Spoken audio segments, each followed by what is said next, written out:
بلال قربانلیف یک عضو حرکت اپوزیسیونی فعلا در تاجیکستان ممنوع گروه 24 که در حمله روز 29 سپتامبر سال 2023 به کاروان ماشین‌های پرزیدنت امامعلی رحمان در برلین اشتراک داشت، روز 24 اکتبر از جانب پلیس آلمان در شهر زیندورف در شمال استان باواریا با اتهام ویران کردن قانون‌های بود و باش در این کشور دستگیر شده است و اینک یک هفته باز در بازداشتگاه قرار دارد. همسفانش در تشویشند که به بلال قربانلیف که در بین اعضای گروه به نام عثمان معروف است، خطر اخراج از آلمان و تا فرستادنش به تاجیکستان تهدید میکند. عبیدالله سعیدی سخنگوی گروه 24 به پایگاه خبری بامداد گفت بازداشت بلال قربانلیف مستقیما به اشتراکش در اعتراضهای برلین ندارد، بلکه مربوط به قانونهای مهاجرت است.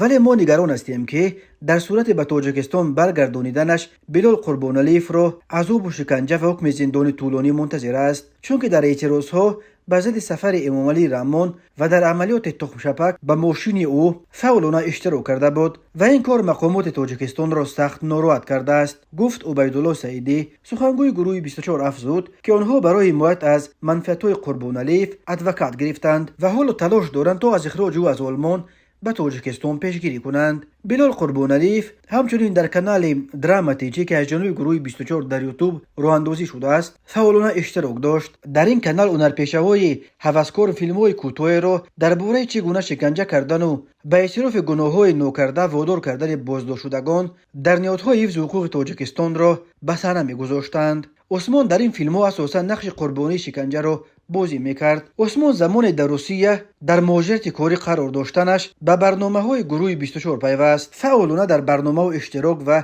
سخنرانی میکرد. ماه فوریه سال 2022 در پی حمله روسیه به خاک اوکراین، کشورهای اروپا به میلیون‌ها ساکنان اوکراین پناه دادند. بر اساس به اصطلاح بند 24 خارجی هایی که در اوکراین قرار داشتند نیز امکان پناه آوردن به کشورهای اروپا را به دست آوردند. عثمان بر اساس امین بند 24 از اوکراین به آلمان آمد و اینجا به سر میبرد، ولی بعدا اتحاد اروپا بند 24 را بازبینی کرده خیلی محدود کرد. عثمان برای دریافت پناهندگی در آلمان عریضه داده بود، ولی اداره مهاجرت آلمان اخیراً این درخواست او را رد کرد. روزهای 28 و 29 سپتامبر سال جاری که پرزیدنت تاجیکستان امامعلی رحمان برای اشتراک در نخستین نشست سران آسیای مرکزی و آلمان به برلین آمده بود، مخالفین تاجیک به ضد سفر او یک سلسله اعتراضها دایر کردند. روز 29 سپتامبر به اعضای گروه 24 میسر شد که با تخم به کاروان ماشین‌های امامعلی رحمان در کوچه‌های برلین حمله کنند. این عمل مخالفین موج تعقیبات به سر خود به سابقه نزدیکانشان در تاجیکستان را به بار آورد. حامیان حقوق از بازداشت نزدیک 50 نفر